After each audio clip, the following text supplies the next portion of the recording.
Juízes capítulo 6 e o versículo 11 diz assim: o anjo do Senhor veio e assentou-se debaixo do carvalho que está em Ofra, que pertencia a Joás, o ebiesrita, aonde Gideão, seu filho, estava malhando trigo no lagar para esconder dos medianitas. Quando o anjo do Senhor apareceu, Gideão lhe disse: o Senhor é contigo, homem valente. Gideão lhe respondeu: ai, Senhor meu, se o Senhor é conosco, porque tudo isto nos sobreveio? E o que é feito de todas as suas maravilhas que nossos pais contaram, dizendo: não nos fez o Senhor subir do Egito, porém agora o Senhor nos desamparou e nos entregou na mão dos midianitas. O Senhor olhou para ele e disse: vai nesta tua força e livra Israel das mãos dos midianitas, eu te enviei. Respondeu-lhe Gideão: ai, Senhor meu, com que livrarei Israel? A minha família é a mais pobre em Manassés, e eu, o menor da casa do meu pai. Até aqui tá bom, a gente vai correr um pouquinho aqui. Obrigado, Senhor, pela tua palavra. Estende a mão para cá, me abençoa, sim, querido. Obrigado, Senhor, pela tua palavra. Nós vamos caminhar dentro da tua palavra. É isso que nós queremos, viver a tua palavra. Somos alegres porque temos o Senhor. Somos felizes porque temos o Senhor. Somos saudáveis porque temos o Senhor. Prosperamos porque temos o Senhor. O Senhor é bom em todo o tempo. Amém, querido?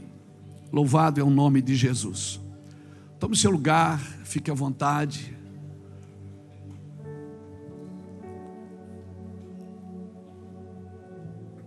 Ontem nós chegamos do retiro, ontem à tarde, e aí desmaiamos, né? Mas já pensando que hoje teria reunião de novo. E eu poderia pedir para algum dos nossos pastores pregar, porque todos são capacitados, as mulheres pastoras capacitadas. Mas a gente está pilhado ainda, né, irmão? Então vamos continuar. Amanhã a gente descansa, né? Amanhã a gente vai para Cuiabá. Pegamos um voo de tardinha, aí de lá pegamos outro para Sinop, né?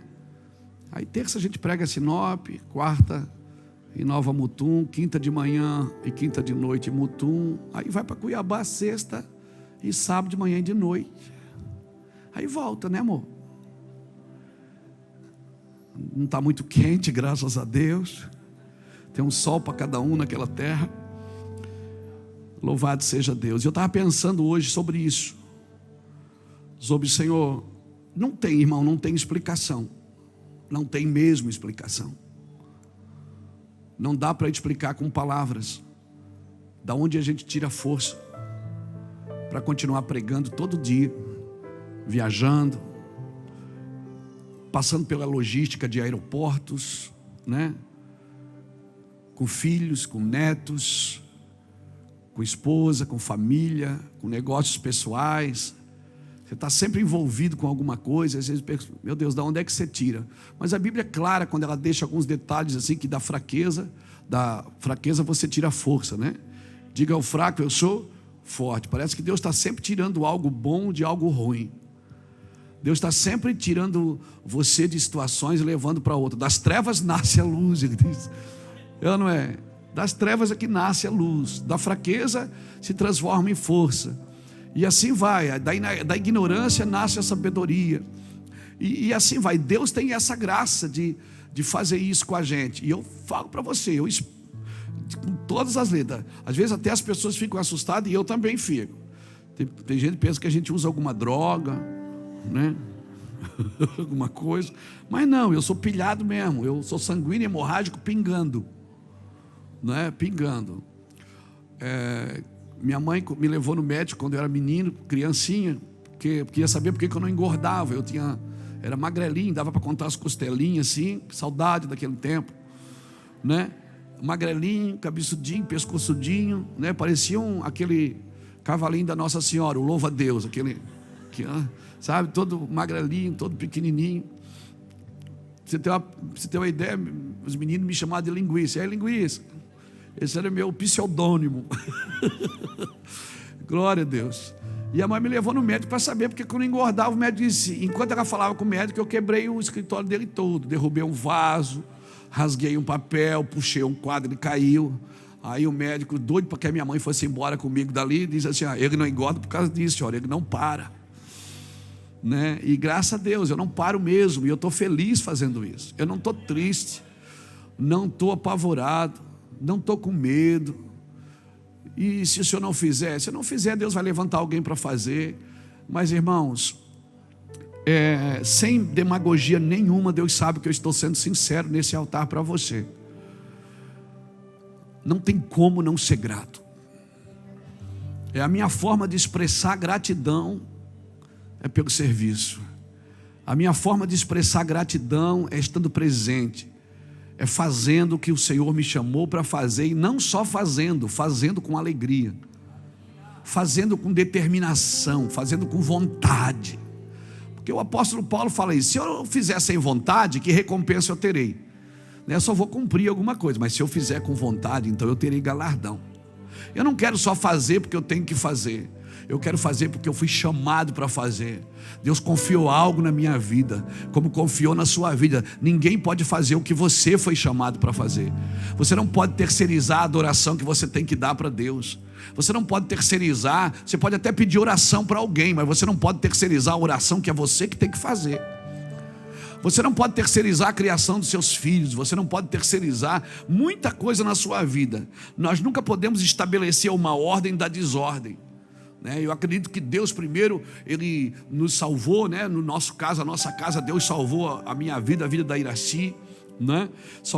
Me salvou das drogas, me salvou do mundo perdido. Eu tenho que ser grato a Deus. Eu não sei quanto a você, mas eu faço isso com paixão mesmo, né? Porque eu gosto, né? Eu fui chamado para isso. Eu não estou aqui obrigado.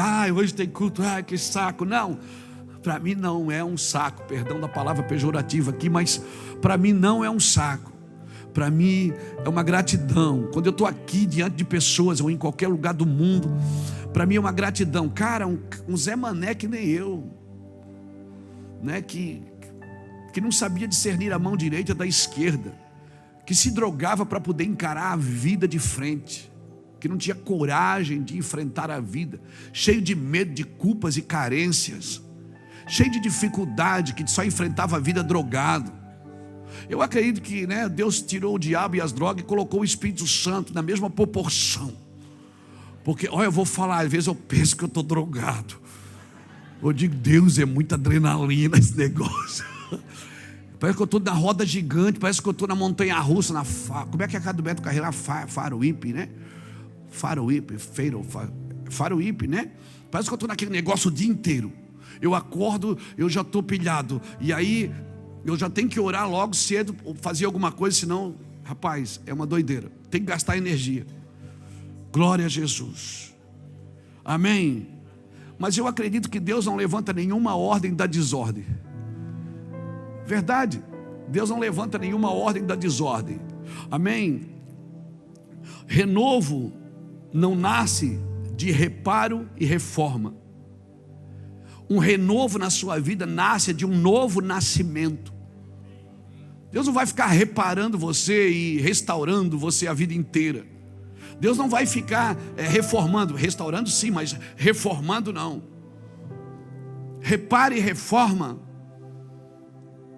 não dá, irmão. Então eu não venho na igreja para receber uma oração, para sair daqui fortalecido, um paliativo para minha alma, né? Que vai curar minha febre, mas não vai curar minha infecção. Que vai, aquele paliativo, sabe, que você toma um Red Bull gospel. Não. É uma coisa diária, é uma coisa que você precisa nascer de novo. Amém? Mas pastor, eu tô disposto, eu quero ficar na minha. Irmão, se você aceitou Jesus, não tem mais ficar na minha. Não tem mais ficar na minha. Não existe crente normal. Crente normal ainda não teve um encontro com Cristo. Eu vou falar para você de novo. Um crente normal ainda não teve um encontro real com Cristo. Porque você não pode ser chamado de normal acreditando em coisa que ninguém acredita. Você acredita que um peixe engoliu um homem, ficou com ele 3 dias na barriga e vomitou esse homem vivo depois? Não, você não acredita nisso. Você acredita nisso? Você acredita? E se a Bíblia dissesse que foi o homem que engoliu o peixe e o peixe que foi em Nínive pregar, você acreditava? Claro, porque se galo fala, peixe pode falar também, ué. Como é que você quer ser normal acreditando nessas loucuras?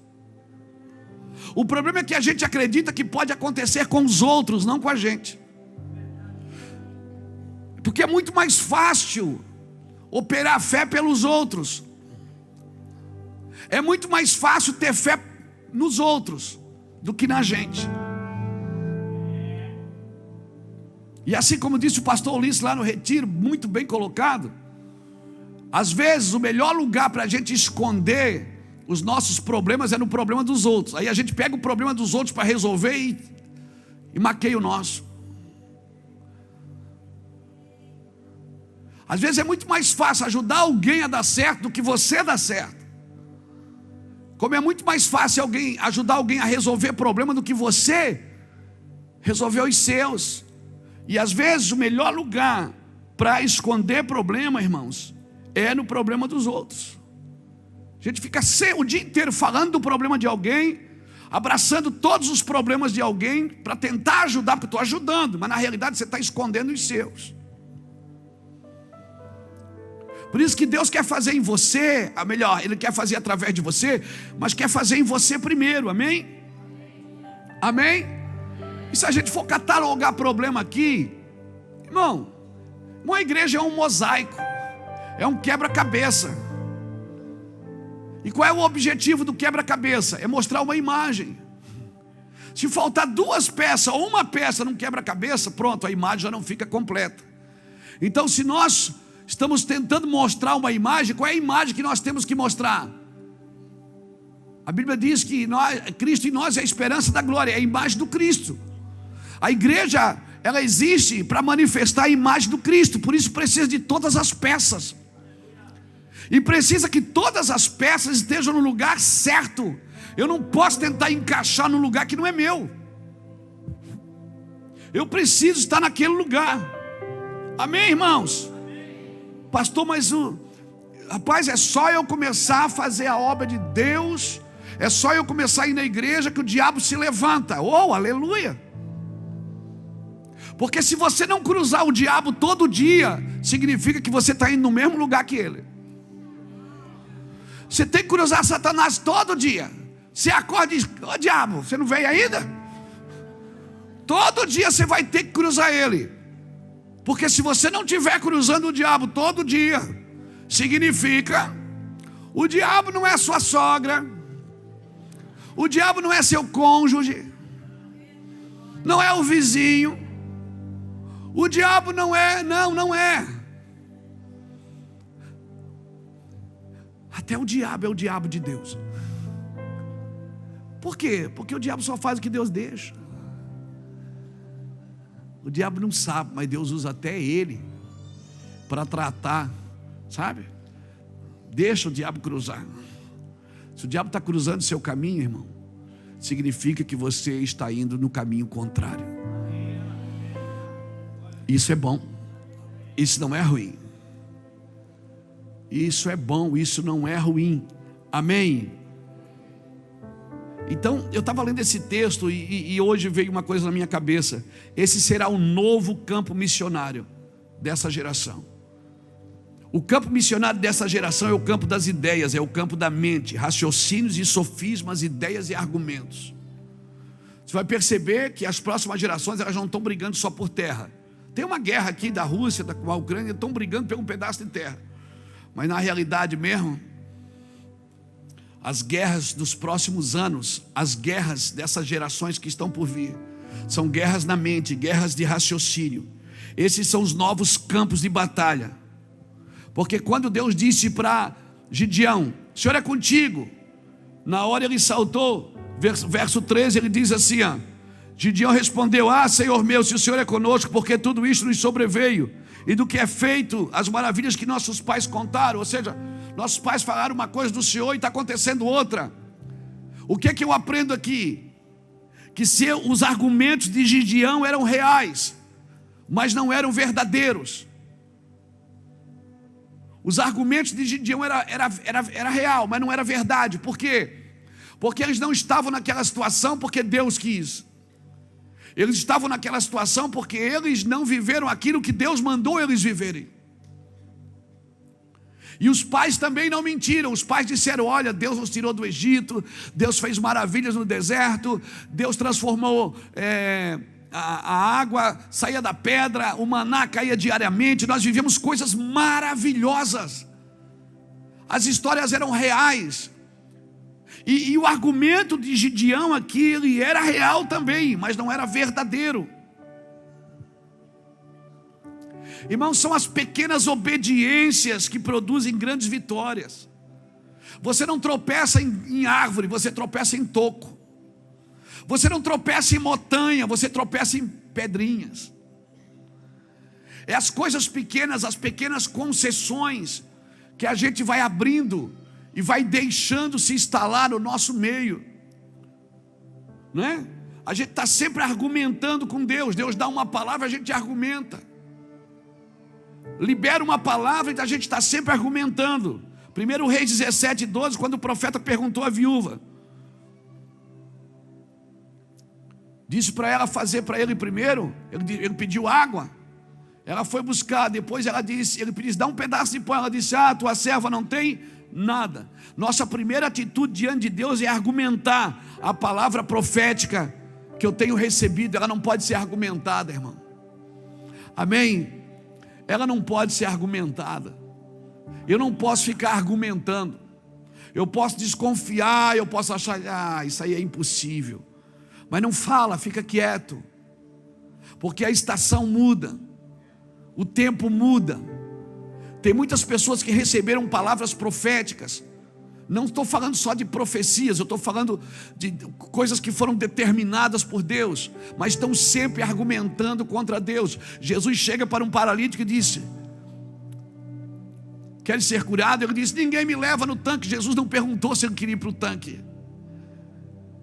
E Jesus não perguntou se tinha alguém subindo na frente dele. A gente está sempre argumentando, ou seja, a culpa sempre é de alguém por eu estar nessa situação. A culpa sempre é de alguém. Quer ser curado? Ele disse: mas ninguém me leva no tanque. Jesus não perguntou se ele queria ir para o tanque. João capítulo 5, Jesus perguntou: queres ser curado? Ele disse: mas ninguém me ajuda. E depois ainda diz: e quando eu vou, sabe o que acontece? Alguém já entrou primeiro. A culpa é de alguém que fura a fila, não é minha. Jesus não perguntou nada disso. Ele fez uma pergunta: queres ser curado? O ruim é quando Jesus faz uma pergunta e a gente responde outra, porque a gente não responde Jesus segundo o seu favor, segundo a sua glória. A gente responde a Jesus segundo a nossa dor, segundo a nossa carência. Jesus diz: queres ser curado? Você só pula e diz: quero. Pronto, a culpa não é de mais ninguém, acabou. Mas a gente diz: Jesus, queres ser curado? Ele diz: sabe por que eu estou assim, Senhor? Sabe por quê? Porque eu sofri muito na vida, com filhos, sofri com meu marido, sofri com minha esposa, eu fui desempregado. A gente está sempre argumentando. Por quê? Porque sempre que Deus libera uma palavra de vida para a gente corresponde e argumenta segundo a nossa carência, segundo a nossa necessidade. Irmão, aprenda uma coisa: Deus não investe em necessidade. Necessidade Deus supre. Deus investe em pessoas que acreditam no que Ele está dizendo. Se Ele diz que pode chover no deserto, chove no deserto. Se Ele diz vai lá para o deserto e cave em covas, porque vai chover, por favor, cave em covas. Não pergunta quando vai chover, mas vai ter raio. Ele ainda diz, não vai ter raio, não vai ter trovão, mas todo o vale vai se encher de água. Segundo Reis capítulo 3, não argumente com a Bíblia. Bíblia se responde com Bíblia. Bíblia não se responde com filosofia. Bíblia não se responde com ciência. Bíblia não se responde com outra coisa a não ser com Bíblia. Bíblia se responde com Bíblia. Bíblia não se responde com filosofia, com psicologia, com parapsicologia. Se Jesus quer dizer que o louco, o cara que está doido, que está sábio, deixa o doido. Não se mete com o doido.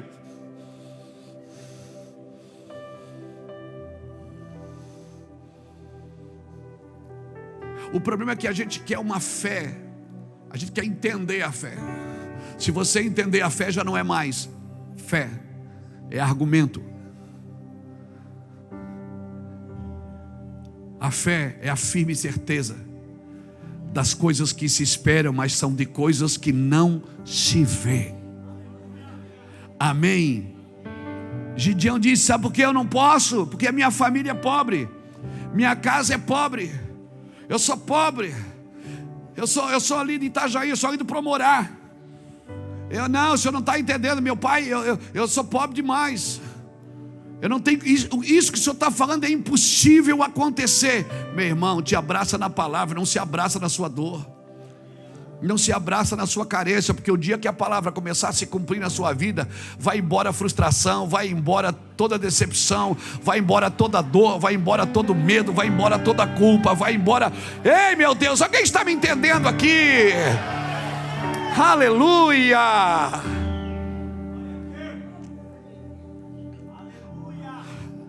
Sabe, eu estava numa mesa de pastores esses dias agora, com alguns pastores que vieram pela primeira vez, eles sentados comigo. Eles, pastor, eu sou pastor há 30 e poucos anos. O outro dizia, pastor, eu sou pastor há 40 anos. Pastor, eu sou pastor de um grande ministério. Me diz uma coisa, qual é o segredo de vocês? Qual é o segredo do Senhor? Eu disse, eu criei, eu acreditei. Quando não tinha nada, eu acreditei. Eu simplesmente acreditei. Eu simplesmente enxuguei as lágrimas e disse, vai dar certo. Deus falou. Tinha evidência? Não tinha. O senhor chegou a desacreditar algumas vezes? Sim, mas não falei nada, fiquei quieto.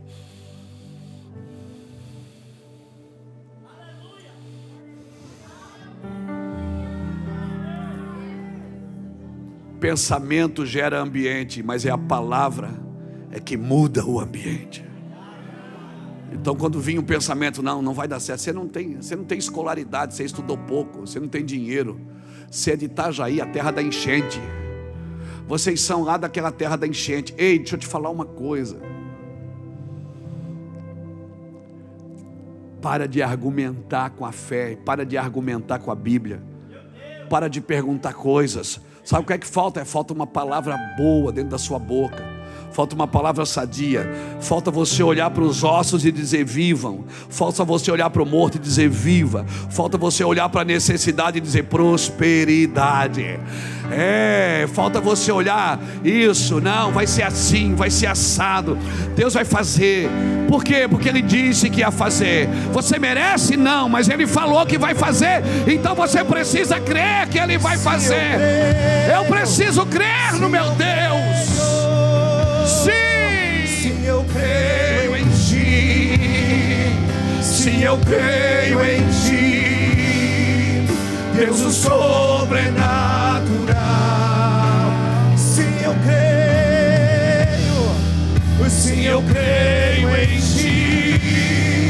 Sim, eu creio em Ti, Deus o sobrenatural.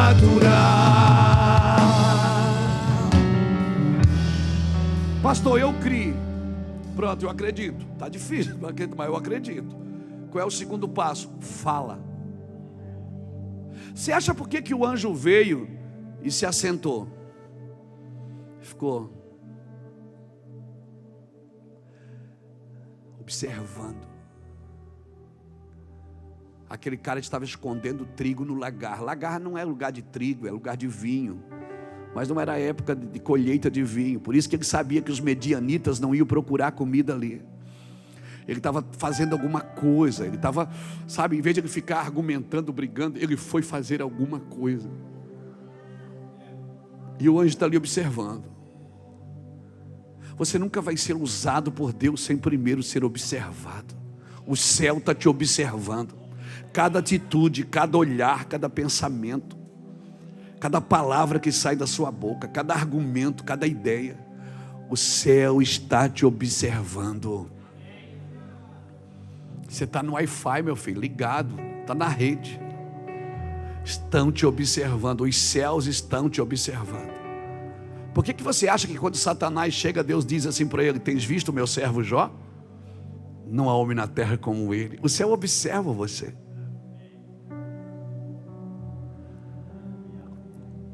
O céu está observando. Outra coisa, Gideão não foi levantado por Deus, porque eu li do versículo 11 em diante. Eu li do 11 em diante.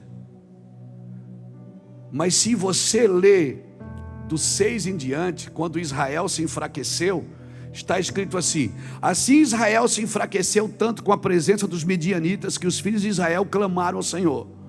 Clamando eles ao Senhor por causa dos midianitas, enviou-lhe o Senhor um profeta, que lhes disse: assim diz o Senhor Deus de Israel: do Egito eu vos fiz subir e vos tirei da casa de servidão. Eu vos livrei da mão dos egípcios e da mão de todos os quantos vos oprimiam. Eu vos expulsei de diante de vós, e a vós dei a sua terra. Eu vos disse: eu sou o Senhor vosso Deus, não temais os deuses dos amorreus, em cuja terra habitais, mas não deste ouvido a minha voz. Deus nunca faz nada sem primeiro enviar um profeta. Ele não levantou Gideão. Primeiro o profeta veio dizer por que o cenário estava daquele jeito. Ele disse: o cenário está assim porque vocês não obedeceram. Deus disse para vocês buscarem Ele e vocês não buscaram. Então isso aconteceu com vocês. Deus entregou vocês na mão dos midianitas. Antes de você ser usado, você vai ser observado. Mas antes de você ser usado, você vai ser profetizado.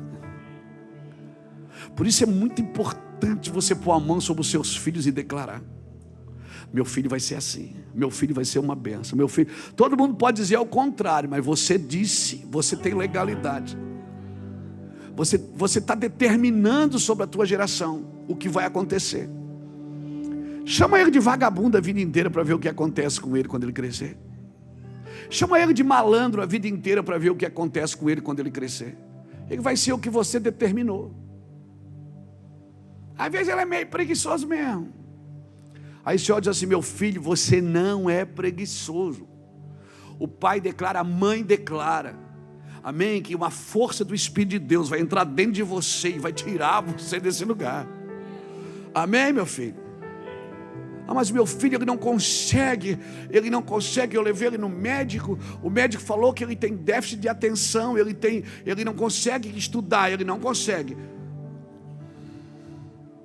Aí você vai pôr a mãozinha na cabeça dele e vai dizer assim: a mãe profetiza, o pai profetiza, que você vai ser uma criança extraordinária, você vai ser um jovem extraordinário, amém? Extraordinário. A sua sabedoria vem do céu, meu filho, por isso que a terra não entende. Como é aquele cara que inventou a lâmpada, como é o nome dele? Thomas Edison, né? Que foi o professor chamou a mãe, disse assim: ele não presta atenção, ele não pode ficar nessa escola, ele não presta atenção em nada, parece que ele está na sala, mas não está, ele está em outro lugar, ele não estava ali mesmo, irmão. E a mãe declarando: não, meu filho é perfeito, meu filho vai fazer assim, meu filho vai fazer assado, meu filho vai ser uma benção. Está aí, o guri criou a lâmpada e criou um monte de coisa. Telefone, não foi ele que criou o telefone também? Como é o nome desse? Samuel o quê?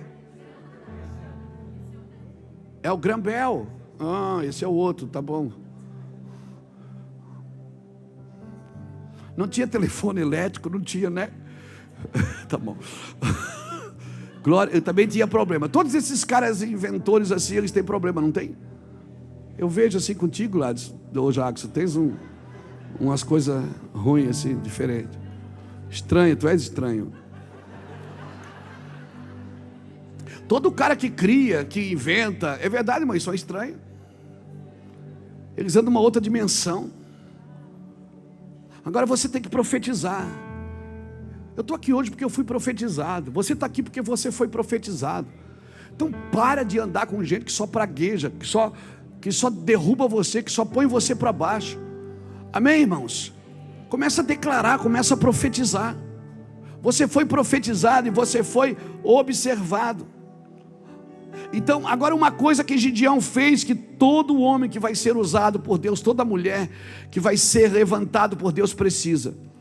Juízes capítulo 6, versículo 24 diz assim: então Gideão edificou ali um altar ao Senhor e lhe chamou: o Senhor é paz. Até o dia de hoje está o altar em Ofra do Ebiesritas. Naquela mesma noite o Senhor lhe disse: toma o boi de teu pai, e a saber, o segundo boi, de 7 anos, derruba o altar de Baal, que é de teu pai, e corta o poste ídolo que está no pé dele. Edifica ao Senhor teu Deus um altar no cume deste lugar forte, na forma devida, e toma o segundo boi, e oferece em holocausto, como a lenha que cortaste dos bosques. Você vê o processo? Ele foi profetizado, ele foi observado, ele foi chamado, e a primeira declaração de Deus para ele foi: derruba o altar da casa do teu pai, constrói um altar para mim. Irmão, nenhum homem vai ter sucesso na vida, porque tem muita forma de ter sucesso. Eu estou falando de sucesso na terra e na eternidade, porque tem homens que o sucesso vai terminar na terra no dia que morrer, tem homens que o sucesso vai continuar na eternidade, vão governar as nações com Cristo um dia. E se você diz que crê mesmo, você não pode esperar só dessa vida. Se você espera só dessa vida, a Bíblia diz que eu sou um maldito homem que espera só dessa vida. Não tem nada a ver esperar só dessa vida. Se eu creio mesmo quando as Escrituras dizem: eu não estou esperando só dessa vida. Amém? Cutuca o irmão que está do seu lado e diga assim: eu não estou esperando só dessa vida. Eu não estou esperando só dessa vida. Se você crê mesmo, eu não espero só dessa vida. Então veja o processo.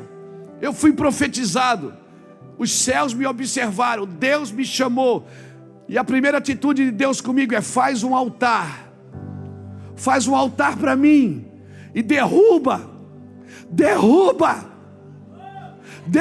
os altares da casa do teu pai. O que é que ele está dizendo isso? Você não pode sair para derrubar altar fora sem primeiro derrubar os altares de dentro. Amém? Você quer tocar a vida dos outros, mas primeiro você precisa ser desligado no mundo espiritual de toda a dependência emocional da sua casa, de toda a dependência religiosa da sua casa, e talvez até da dependência financeira. Por quê, pastor? Porque, irmãos, a ideia de Deus é que tem que começar pelo altar. Porque primeiro levanta o altar, depois estabelece o governo. Deus não pode levantar uma pessoa para destronar altares de Baal na nação, sem primeiro destruir o de dentro da sua casa. Uma casa que foi gerada na idolatria, ela precisa derrubar primeiro a idolatria, de dentro de casa. Uma casa que foi gerada na imoralidade: mas eu já aceitei Jesus. Mas você percebe que aquilo que derrubou seu avô, que derrubou seus pais, está tentando derrubar você agora. O que é que você faz? Você levanta um altar para o Senhor e diga: eu não vou mais adorar esse altar de imoralidade, eu vou adorar o meu Senhor.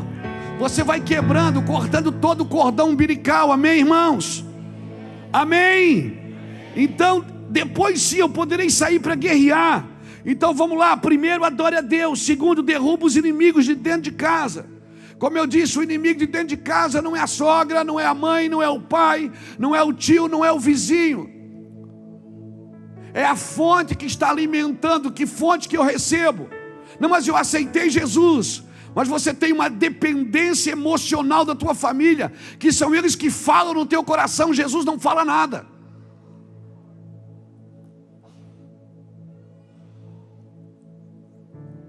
Peraí, pastor, o senhor está querendo que eu brinque com a minha família? Não, irmãos. O próprio Jesus disse: vocês pensam que eu vim trazer paz? Eu vim trazer guerra. Vai se levantar pai contra mãe, contra tio. Por quê? Porque isso são argumentos. Argumentos formam cultura. Cultura gera conduta. Conduta estabelece caráter. Então você vai criando argumento, argumento vai criando uma cultura dentro da sua casa. A cultura vai gerar uma conduta. Vocês vão viver de acordo com a conduta que vocês geraram. E essa conduta, ela vai estabelecer o seu caráter. Não, querido, derruba tudo. E é tão interessante, olha, veja bem, que o primeiro boi foi Gideão que deu, o segundo foi Deus que pediu. Chega uma hora na sua vida que é Deus que diz assim: você fez para mim o que você quis, agora eu vou pedir que você faça desse jeito. O segundo boi foi Deus quem pediu. Então tem coisas que eu dou a Deus porque eu quero, tem coisas que eu dou a Deus porque Deus me pediu. Você está me entendendo? Pastor, e como é que eu sei a fase? Espera, ela vai acontecer. Quando a gente começa no evangelho, a gente se emociona fácil, a gente dá tudo para os outros, aleluia, quer ajudar todo mundo. Mas chega uma hora que Deus começa a falar no coração da gente. E às vezes a gente pensa que é até o diabo, porque Deus pede para a gente dar alguma coisa para alguém, fazer alguma coisa pelo outro. A gente diz: não, isso aí eu não vou ajudar não. E Deus diz: não, aquilo você deu porque quis, agora eu estou pedindo para você fazer. Quando Deus pede, irmão, é porque você entrou num lugar de relacionamento maduro com Deus. Você está me entendendo isso? Você lembrou de uma coisa que Deus pediu e você não fez, não foi? Se lembrou de alguma coisa que Deus pediu e você não fez? Respeite a fase, irmão. As fases: primeiro, adore a Deus, construa um altar. Segundo, derrube os inimigos de dentro de casa. Terceiro, você poderá derrubar os inimigos de fora. Respeite as fases, amém? Respeite. Sabe por que eles se levantaram contra Gideão? Porque Gideão tocou aonde? Ele tocou na religião da sua casa. Ele tocou, quando ele derrubou os altares de Baal, de um povo que servia a Deus, mas ainda não estava, sabe, não tinha nascido de novo, não estava convertido ao Senhor mesmo. Ele tocou na religião desse povo, na conduta de um povo. Eu acredito que ficou poucas pessoas com ele, porque eles estavam acostumados muitas vezes a ir para as guerras e levar os seus ídolos. Gideão foi para a guerra por causa de uma palavra de Deus. Ele não levou ídolo nenhum para confirmar sua vitória. Eu acredito que toda vez que você toca na religião de uma geração, na religião de um povo, na conduta dele, eu quero acreditar que ficou poucas pessoas com Gideão na guerra. Era 32 mil, ficou só 10 mil, depois ficou só 300. Por quê? Porque quando se toca na estrutura de uma geração, irmãos, não é todo mundo que vai concordar com você. As pessoas acreditam, são seu amigo, abraçam você no trabalho até você tocar no que elas creem. Quando você toca no que elas creem, o argumento salta na hora. Porque a arma contra o raciocínio é os argumentos. A arma contra a crença é os argumentos, principalmente contra o cristianismo. Abre sua Bíblia comigo em 2 Coríntios capítulo 10. Você está entendendo, gente? Amém? 2 Coríntios capítulo 10. A ti fazemos um trono de louvores. A ti fazemos um trono de louvores. A ti fazemos um trono de louvores. Oh, vem Jesus e toma o teu lugar. Pastor, mas agora eu estou na igreja, eu entreguei minha vida para Cristo, por que eu não consigo tocar minha família? Você já viu, cada vez que você vai tentar pregar para alguém da sua família, vira briga no final? Não levanta a mão, mas quem aqui já passou por isso? Levanta assim, levanta. Isso. Por quê? Por quê? Mas por que não dá certo, pastor? Eu vou explicar. Está aqui na Bíblia. 2 Coríntios 10, versículo 3. Pois, embora andando na carne, não militamos segundo a carne. As armas da nossa milícia não são carnais, mas sim poderosas em Deus, para a destruição das fortalezas. Derrubamos raciocínios e toda altivez que se levanta contra o conhecimento de Deus, e levamos cativo todo o pensamento à obediência de Cristo. Aqui pega. E estaremos prontos para punir toda desobediência quando for cumprida a vossa obediência. Como é que você pode punir a desobediência dos outros? Quando você estiver obedecendo. Pegou? Pegou? Aí você aceita Jesus, dá umas 3 rodadas aqui na igreja, fala em línguas, dá o dízimo. Aí diz, agora eu vou lá pregar para minha família. Chega lá e quer dar pau em todo mundo. Sabe o que Deus está dizendo? Diz assim, ó, você primeiro precisa cumprir a sua obediência, para depois punir a desobediência dos outros. Você precisa aprender a fechar a boca dos outros sem abrir a sua. Aprenda a fechar a boca das pessoas sem abrir a sua, com a sua conduta. Qual conduta? Que foi estabelecido por uma cultura, que foi estabelecida por um argumento. E quais são os seus argumentos? Bíblico. Não, mas eu mostrei a Bíblia para eles. Mas você obedece o que você leu? Porque vai chegar uma hora que, se eu cumprir a obediência, eu posso punir a desobediência. Mas o problema é que eu sou radical com os outros e tolerante comigo, quando eu deveria ser radical comigo e tolerante com os outros. Pegou isso? Pegou? Então a nossa guerra, embora nós estamos na carne, nós não militamos contra a carne. Porque você está ali preocupado que a pessoa bebe, que a pessoa fuma, que a pessoa se prostitui, e você está tentando tirar ela da prostituição, você está tentando tirar ela do álcool, você está tentando tirar ela do tabagismo, está tentando tirar ela da imoralidade, da pornografia. Você não vai conseguir, a não ser que você amarre ela em algum lugar. O seu trabalho é mudar o coração dela. Em vez de mostrar o que ela está fazendo de errado, mostra primeiro o que começou a mudar a sua vida. Mas ela tem que olhar para você e dizer assim, mas você não mudou assim também, né? Que tá do mesmo jeitinho, só mudou de roupa, só mudou assim o jeito, agora você está mais orgulhoso. Parece que você achou uma coisa que... Não, querida, isso não é evangelho. Argumentos geram culturas que estabelecem condutas que manifestam caráter. Então guarde isso no seu coração. As nossas armas são contra raciocínios e argumentos mundanos. E assim nós podemos derrubar a desobediência, primeiro obedecendo em casa, depois eu posso punir a desobediência fora.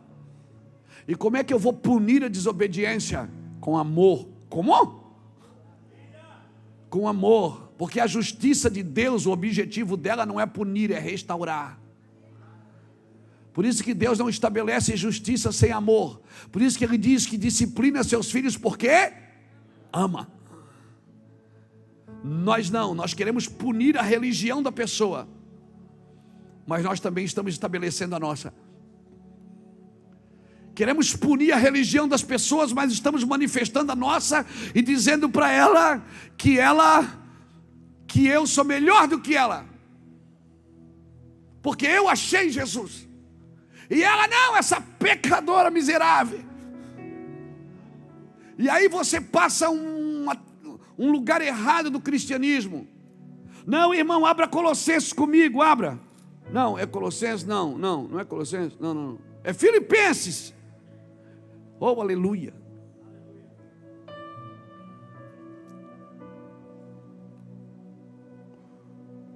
Filipenses capítulo 2 diz assim: portanto, se há algum conforto em Cristo, se há alguma consolação de amor, se há alguma comunhão no Espírito, se há algum entranháveis afetos e compaixões, completai a minha alegria, para que tenhais o mesmo modo de pensar, tendo o mesmo amor e o mesmo ânimo, pensando as mesmas coisas. Agora, se você tem o mesmo modo de pensar, o mesmo amor, o mesmo sentimento de Cristo, como é que você tem que agir? Agir assim, ó: nada façais por contenda ou por vanglória, mas por humildade. Cada um considere o outro superior a si mesmo. Não atente cada um somente para o que é vosso, mas cada qual também para o que é dos outros. Aí vem aquela palavra que todo mundo conhece: de sorte que haja em vós o mesmo sentimento que houve em Cristo Jesus, que sendo Deus não tomou por usurpação ser igual a Deus, mas a si mesmo se esvaziou e tomou a forma de servo e foi obediente até a morte, e morte de cruz. Jesus está dizendo o seguinte: vai entrar num relacionamento com alguém, coloca o outro acima de você e não abaixo. Isso, glória a Deus, foi muito fraquinho, meu Deus do céu. Você vai entrar num relacionamento com alguém, o outro é maior do que você, é melhor do que você, amém? Você consegue? Porque você segue um Cristo, que a primeira atitude dele foi de humildade, deixou a sua glória e veio para a terra como homem. Haja em vós esse mesmo sentimento que houve em Cristo Jesus, que sendo Deus não tomou por usurpação ser igual a Deus, mas a si mesmo se esvaziou, tomou a forma de servo e foi obediente. Ei, não há argumento contra a humildade. O problema é que nós estamos buscando direitos e não justiça. Qual é a diferença? É que justiça é dar ao outro o que lhe é de direito. E qual é o direito dele? É ser amado por você. E qual é o seu dever? É amá-lo. Ele tem direito? Tem, de ser amado por você. E o meu dever é amá-lo. Se eu praticar o meu dever, alguém vai praticar também o meu direito. Tudo que você desejar aos outros, alguém vai fazer por você. Tudo que você der aos outros, alguém vai dar para você. Agora, como que eu vou dar se eu não tenho? Quando furaram Jesus do lado, viu? Aquela lança, o que é que saiu de dentro dele? Sangue e água. Por que saiu sangue e água? É porque tinha dentro. Sempre que você é ferido por fora, você revela o que tem dentro. Quando você é ofendido por fora, você sempre mostra o que tem dentro. Quando alguém te persegue por fora, você revela o que tem dentro.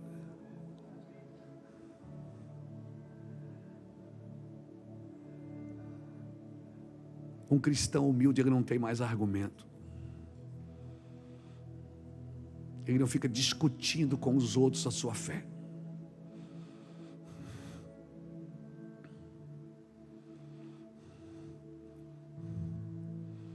E quanto mais o cerco vai fechando, quanto mais o cerco ia fechando para Jesus, menos Jesus argumentava os seus direitos. Pilatos perguntou para ele: fala para mim, quem é você? Eu tenho poder para te salvar. Ele disse: você não tem poder nenhum, eu só estou aqui porque meu pai quer que eu esteja aqui. Eu estou vivendo esse momento porque meu pai deseja que eu viva esse momento. Se meu pai não quisesse, fazia assim, ele mandaria miríades de anjos aqui agora. Eu só estou aqui porque o meu pai quer. Agora, pasmem, potestades e principados são firmados em argumentos e raciocínios. Principados e potestades são firmados em argumentos e raciocínios. Por isso que todo lugar que a inteligência é maior do que o amor, o argumento também é maior, não pode ser dirigido por Deus. Deus dirige lugares onde é estabelecido o amor. Um homem precisa ser dirigido por amor. Ele pode ser sábio, inteligente, rico e poderoso, mas sem amor nada serei. Só ele como sino que retine. Serei como o mar sem onda. Serei nada. Então, a minha busca não é por inteligência, é por amor. Porque se eu amo, eu vou querer ganhar você para Cristo, não com a minha inteligência. A sua inteligência não convence ninguém. A tua inteligência manipula pessoas.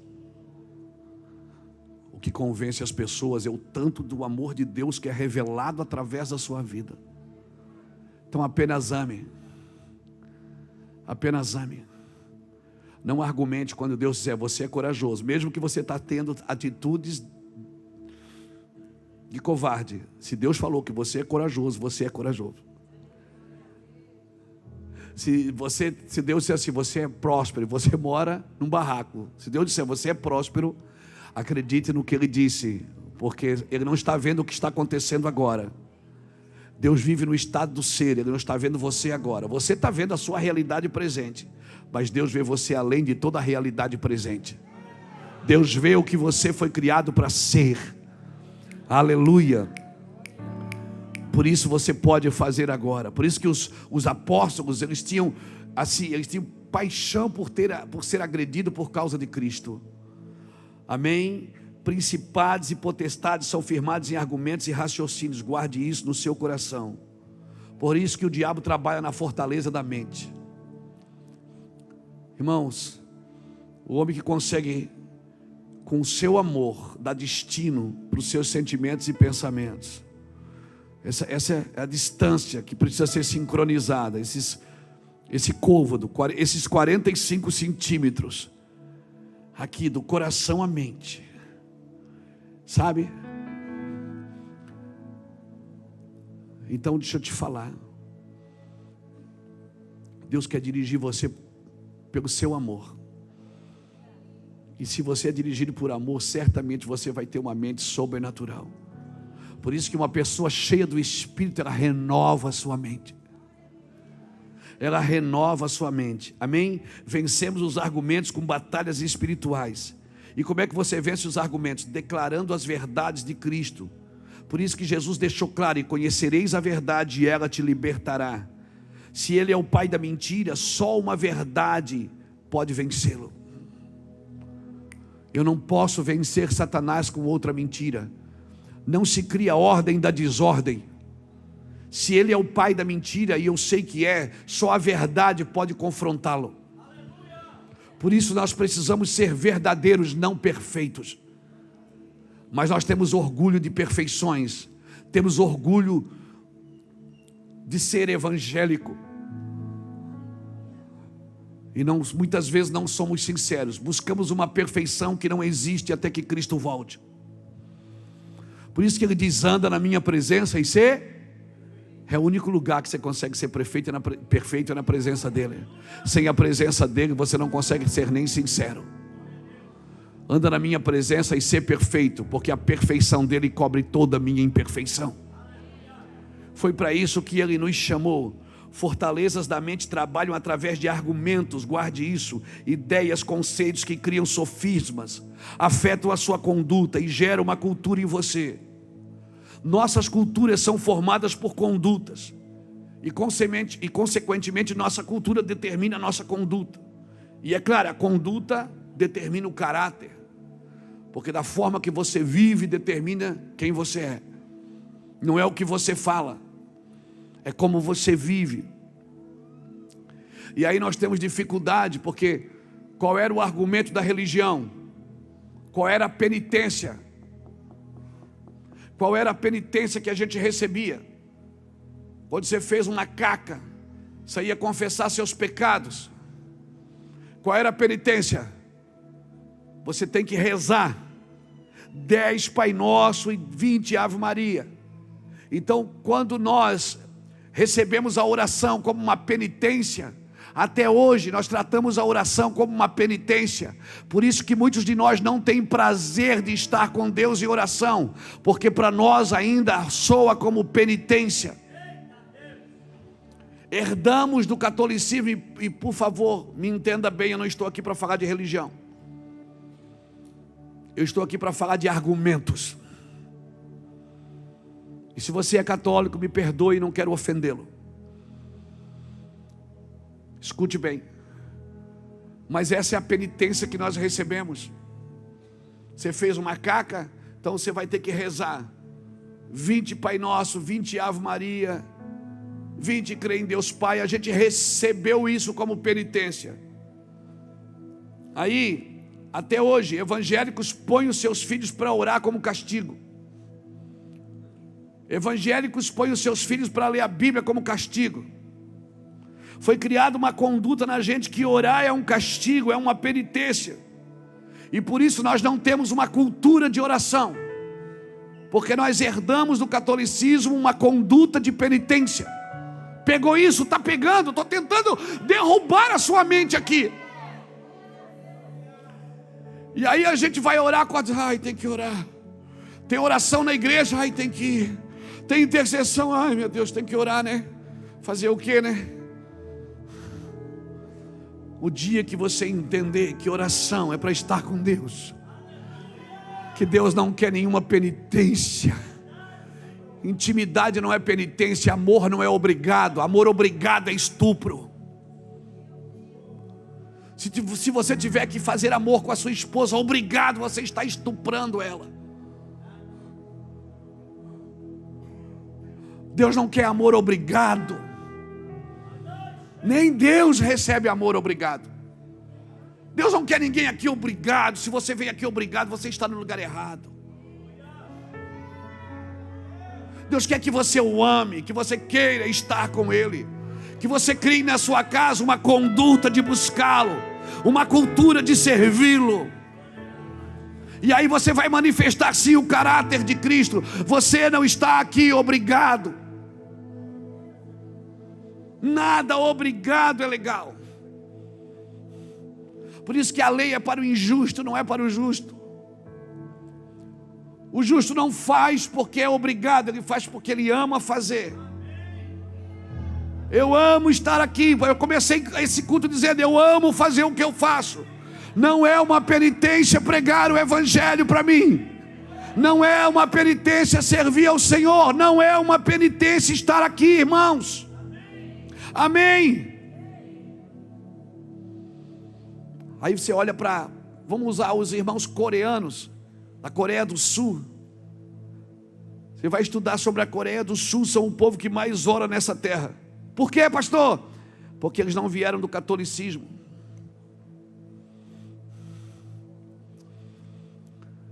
A conduta deles é outra.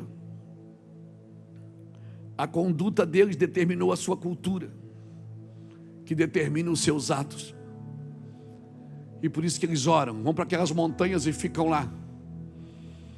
Passam tempo de oração, tempo de jejum. Orar para eles é um prazer. E quando eles jejuam, eles não saem por aí: eu estou jejuando, ó. Está uma luta, mas estou jejuando.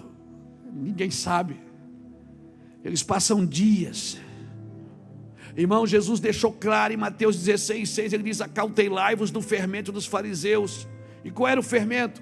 Qual era o ensino que os fariseus davam? Era o fermento deles. Eles tinham uma conduta de cobrança. Fica empurrando o filho: vai para a igreja, vai para a igreja. Ele não consegue ver a igreja em você, ele não virá nunca. Muitos dos nossos filhos estão afastados, porque quando sentamos para comer, para almoçar, para jantar, escutam a gente falar mal da igreja. Criamos nele uma conduta de afastamento. Colocamos sobre ele um peso de servir a Deus. É assim que o diabo faz, irmão. Ele cega o entendimento das nações, e ele faz isso através do quê? De uma cultura. é uma das armas mais poderosas do diabo para tocar a conduta de um povo. Cultura são argumentos demoníacos que dirigem nações. Dirige essa conduta de lidar com a esposa, com o filho, com dinheiro, com religião. Você pode ver muitos lugares, muitas nações onde mulheres são maltratadas por causa do quê? Da religião. Aquela religião gerou uma cultura que gerou a conduta dos homens. Aí diz assim, mas você viu no Brasil? Você viu, tem país que as mulheres andam quase nuas. Só tem mulher sem vergonha lá. Não, sem vergonha são os homens. Que geraram uma conduta nas mulheres. Porque é aquilo que eles apreciam. Não, o problema não está com as mulheres, irmãos, está com os homens. A Bíblia diz que o pecado não entrou por uma mulher, entrou pelo homem. E saiu pelo homem.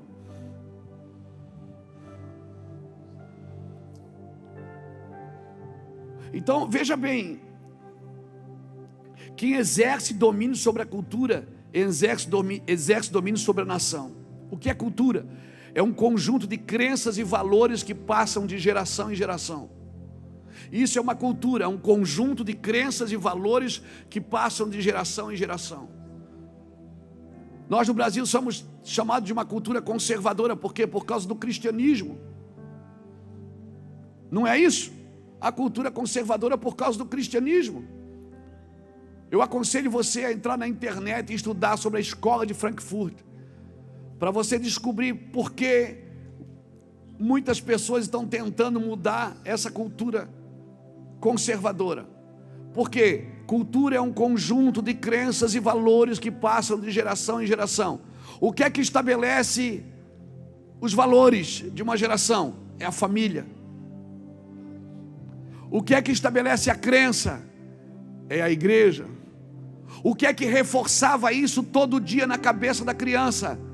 A escola. Lembra, quem aqui tem mais de 40 sabe o que eu estou falando? Você ia para a escola, na segunda-feira ou no sábado tinha homenagem à bandeira. Fazia fila todo mundo. Sentava quando a professora entrava, em nome do Pai, do Filho, do Espírito. Ela não era. Porque a família estabelecia os valores. A igreja estabelecia a crença. E a escola reforçava isso todo santo dia.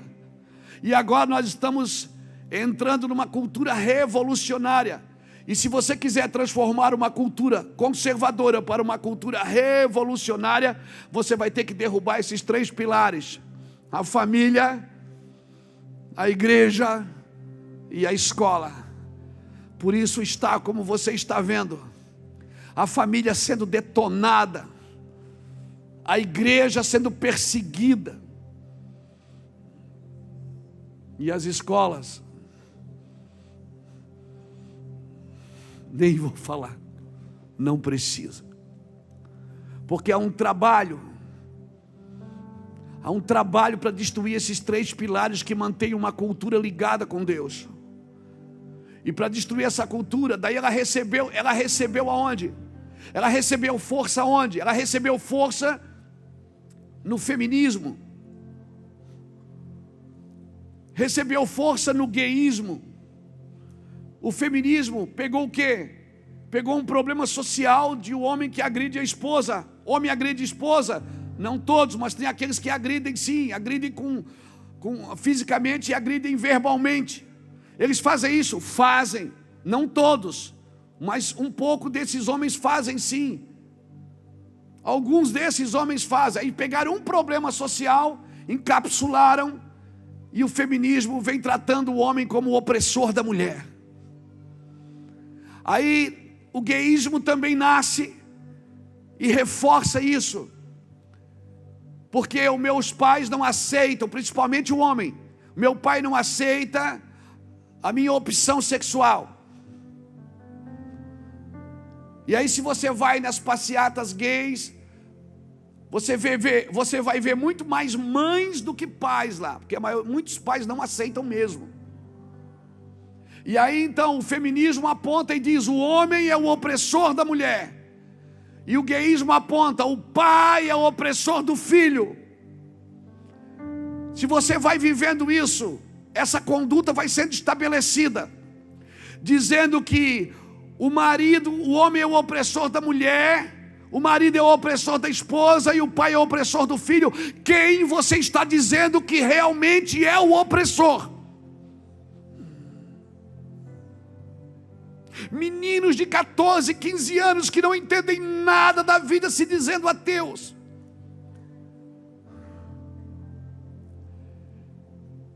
Que não arrumam nem a cama que dorme, quando acordam pela manhã, querendo estabelecer uma nova cultura através de uma conduta que foi estabelecida por argumentos. Nós estamos em guerra. E não adianta ir para a internet e falar mal do gayismo, falar mal do feminismo, atacar homossexuais. Não adianta. O que é que eu tenho que fazer? Amá-los. Amá-los. Mas eu não aceito. Não precisa.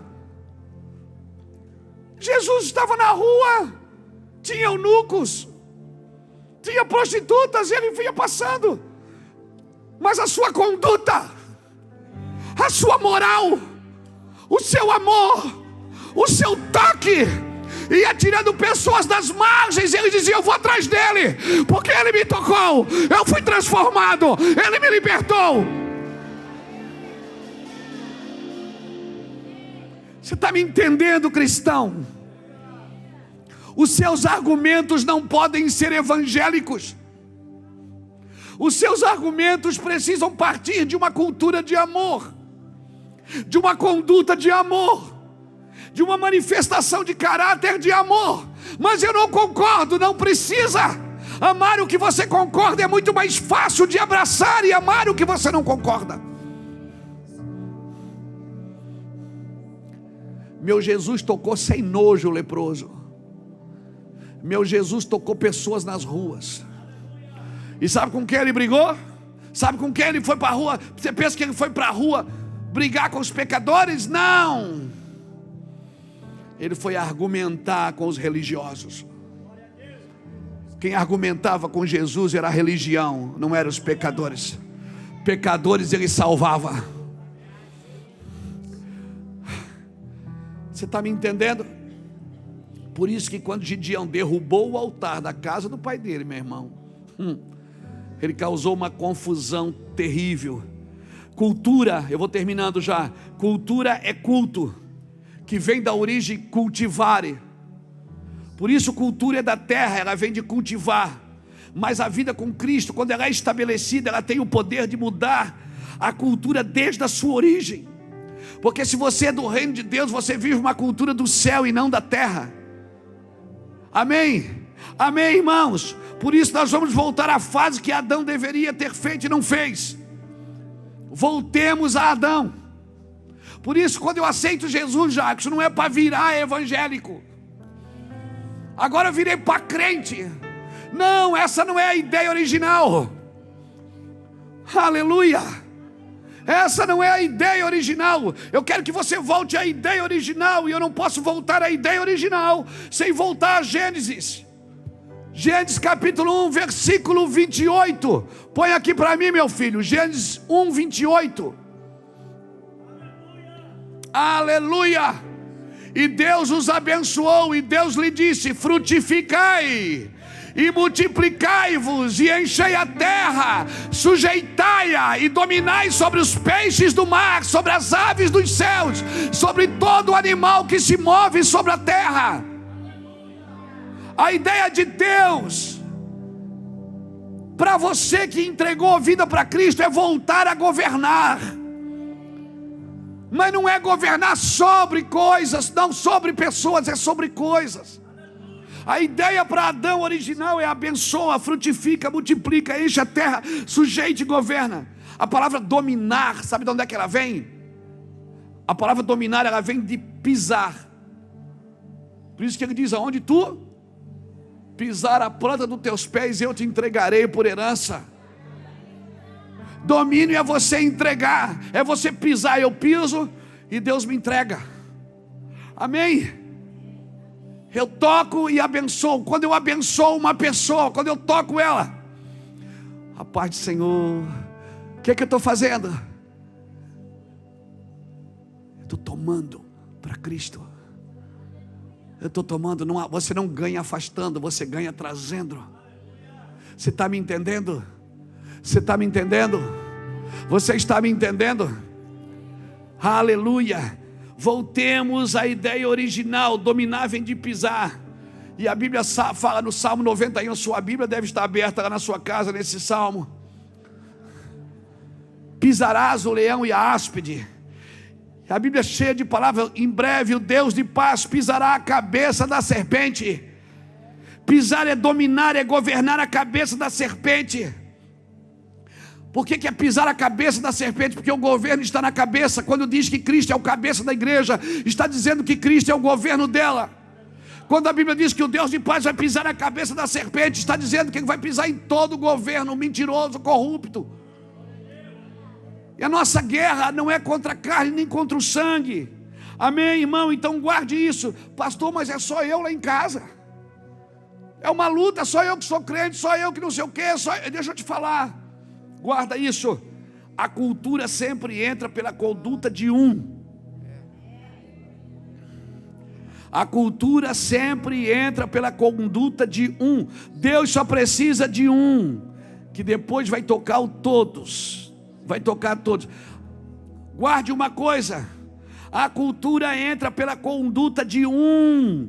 Nós achamos que isso é estatal, mas não é individual.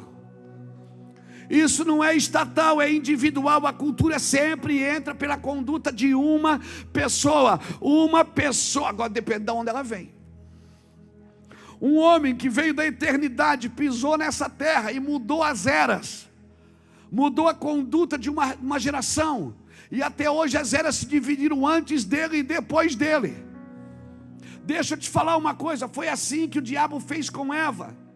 Ele entrou por sabe, ele entrou por uma mulher que conversou com o seu marido, e os dois pecaram. Mas a Bíblia diz que não entrou por ela, entrou por ele, porque ele era o cabeça. Por isso que você vai ver lutas, você vai ver muito mais mulheres na igreja do que homens. Quando você está numa igreja que tem mais homens do que mulheres, glória a Deus.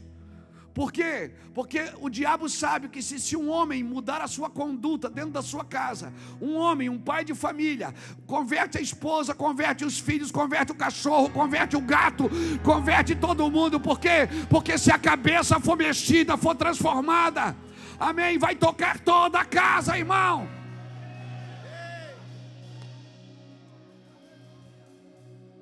Eu oro por uma geração de homens fortes, homens capacitados por Cristo, homens apaixonados por Cristo, homens com lágrimas nos olhos, apaixonados por Cristo, que vão gerar filhos, que vão gerar famílias, que vão estabelecer uma conduta diferente.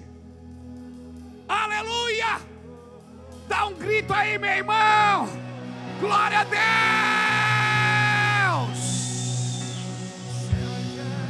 Oh! O diabo fez isso com Eva. O diabo tentou fazer isso com Jesus, através dos argumentos, mudar a conduta das pessoas. Através do argumento, o diabo tenta mudar a conduta das pessoas. Por isso que ele disse assim, ó, se tu és o filho de Deus, mostra. Ou seja, quero ver o teu comportamento de filho. Jesus não fez nada que o diabo pediu.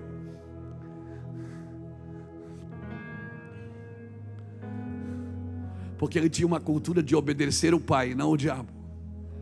E a cultura estabelecia a sua conduta. E a sua conduta manifestava o seu caráter. Deus te deu uma chave, amém, irmãos? Você não vai fazer isso sozinho, mas vai começar por você lá na sua casa. Não, meu irmão, vai começar por você.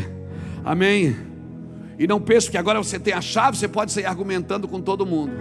Não, não. Você não é a última Coca-Cola do deserto e nem a última bolacha do pacote. Deus pode começar por você, mas não vai terminar só com você. Deus entregou para Pedro uma chave e Pedro já saiu argumentando com Jesus. Não, Jesus, não vai morrer não. Não, que agora tem a chave também, deixa que eu morro. Jesus disse, cala a boca, Satanás. Você não está entendendo nada.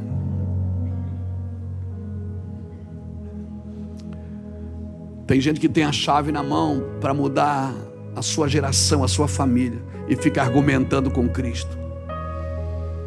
Eu vou te falar uma coisa. O diabo sempre argumenta contra o propósito eterno.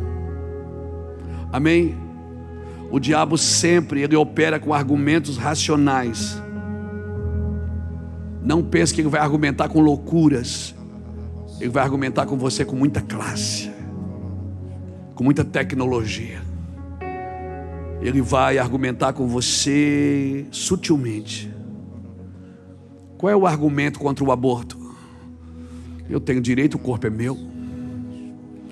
Qual é o argumento para a união homossexual? É o amor. Eu amo.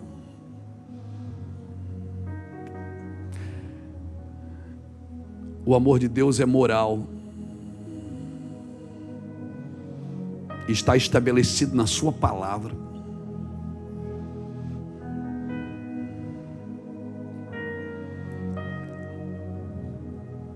Se você fez uma opção sexual, não trate isso como um argumento divino, porque não é. Deus te ama e eu te amo. E a igreja que não te ama não conhece o amor de Deus. Mas isso não é um argumento divino. Isso é uma opção sexual. Isso é imoral. Deus é moral. Mas eu tenho fome, transforma a pedra em pão. Nós não podemos ir fazendo para nos satisfazer e achar que isso é um argumento divino. Tu não és o filho de Deus, transforma a pedra em pão, ou seja, mata a tua fome, mata o teu desejo. Se você tem fome, espere os anjos virem te servir. Não faça o que Deus não mandou você fazer. Essas são as 4 portas dessa cultura, irmão. Da cultura, né? Não dessa, mas da cultura. Família, educação, comunicação e religião. Sempre entrará por esses 4 entradas, e por isso nós precisamos trabalhar para redimir essas áreas. A família, a educação, a comunicação. Eu falo direto aqui com eles da comunicação. Eu não faço para mostrar, eu quero mostrar o que eu faço. Mas eu não faço para mostrar. Amém? Eu quero terminar aqui. Pastor, eu entendi. Se você entendeu, nós estamos em guerra. E a guerra não é contra o gayismo, contra o feminismo. A guerra não, a guerra é aqui, ó, na mente.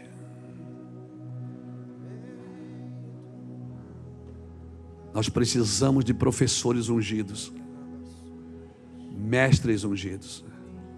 As universidades que foram criadas para formar conceitos de valores, elas se transformaram em sinagogas de Satanás. Nós precisamos redimir a educação. Nós precisamos redimir a família.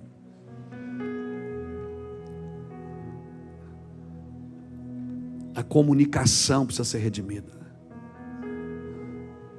Esse país tem uma 4ª parede que precisa cair: a falsa mídia, o engano. Zé Ramalho já cantava isso: vida de gado, povo marcado, povo feliz. Acabou o tempo que era o Jornal Nacional que nos doutrinava. Acabou o tempo que era o fantástico que nos doutrinava. Acabou o tempo. Acabou o tempo. Acabou o tempo.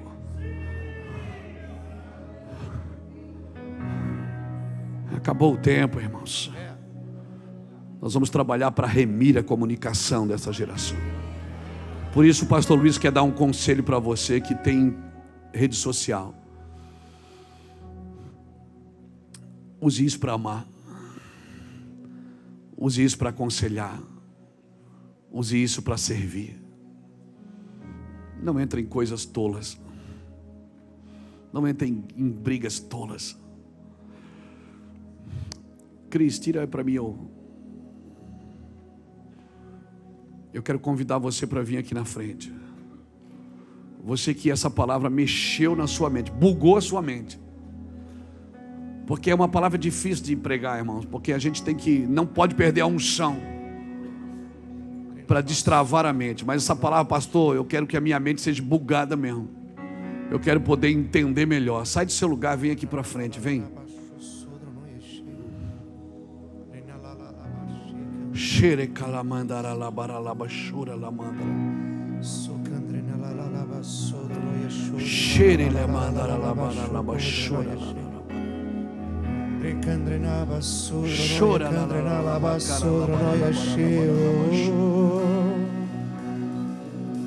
chora la mandara. Cadê esse homem? Cara la bachora la mandara. Grilhões se despedaçam nesse lugar.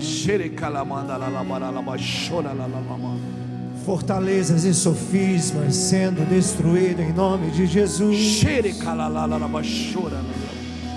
Cegueira, surdez se prostrando diante do Deus Todo-Poderoso. Todo medo se vai, toda idolatria se desfaz no nome de Jesus. Cadeias se rompem, grilhões se despedaçam, a culpa se vai.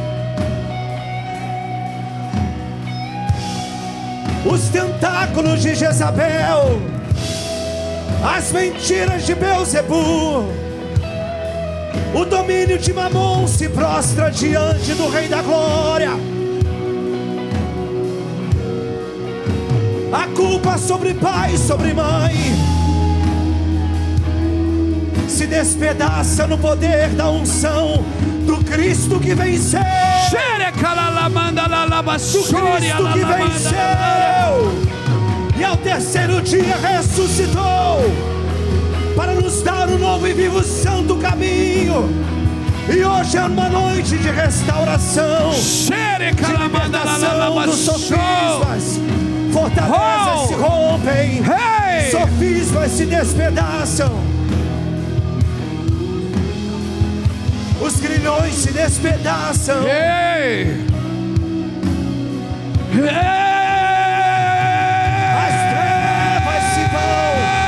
As trevas se vão pelo poder da palavra do grande eu sou, do grande eu sou, do grande eu sou. Sim!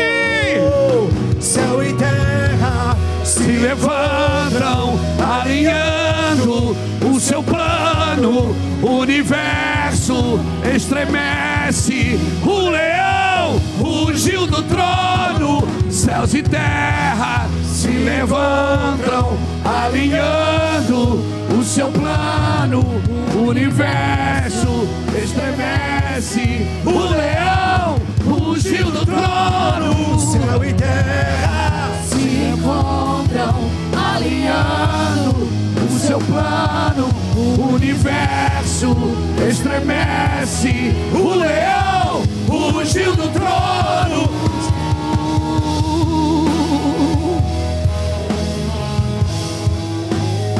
Pedros eis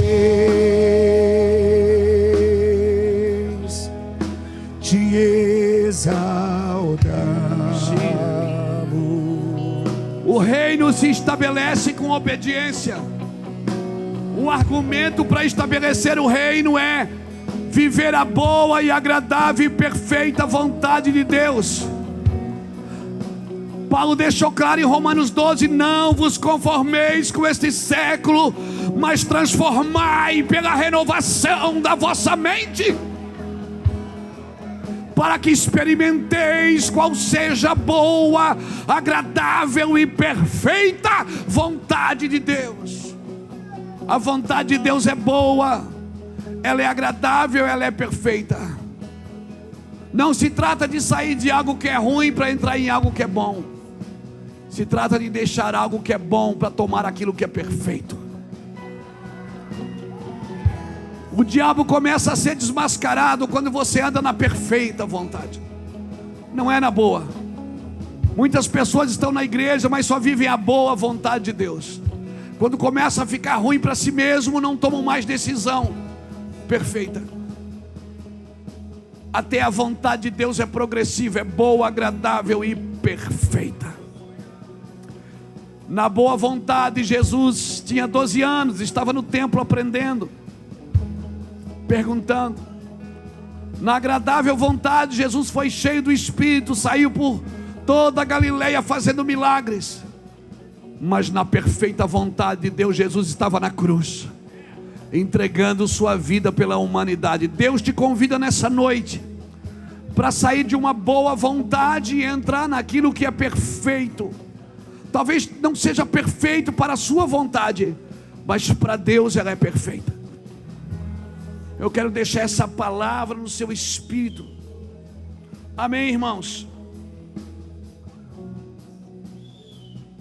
Eu queria pedir para você pegar suas duas mãos e fazer assim.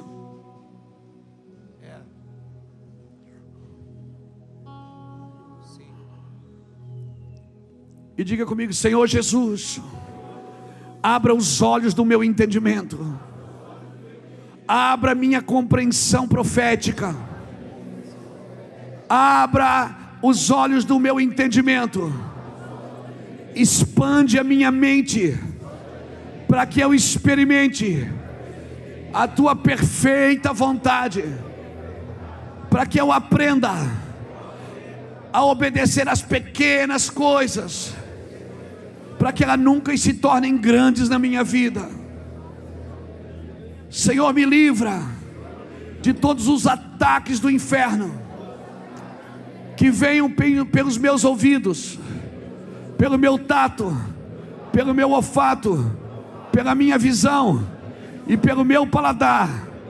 Os sentidos da alma não roubem a revelação do teu Espírito. Blinda minha mente com um nível de obediência perfeito.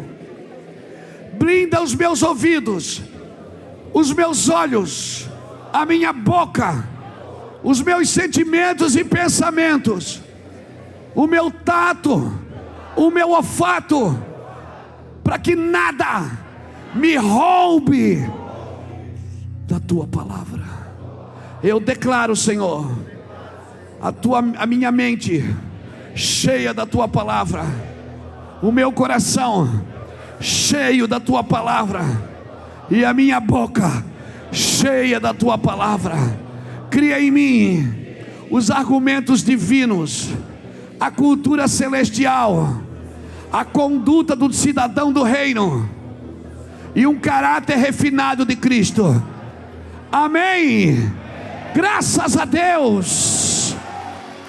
Sim, meu Pai, que assim seja. Que o Senhor te abençoe e te guarde. Que o Senhor faça resplandecer o seu rosto sobre ti e tenha misericórdia de ti. Que o Senhor sobre ti levante seu rosto e te dê a paz. Se você vencer aqui, já era. Mas você nunca vai vencer aqui se não estiver cheio do Espírito. Amém? Quero declarar o Espírito Santo enchendo a sua vida e a sua casa, em nome de Jesus.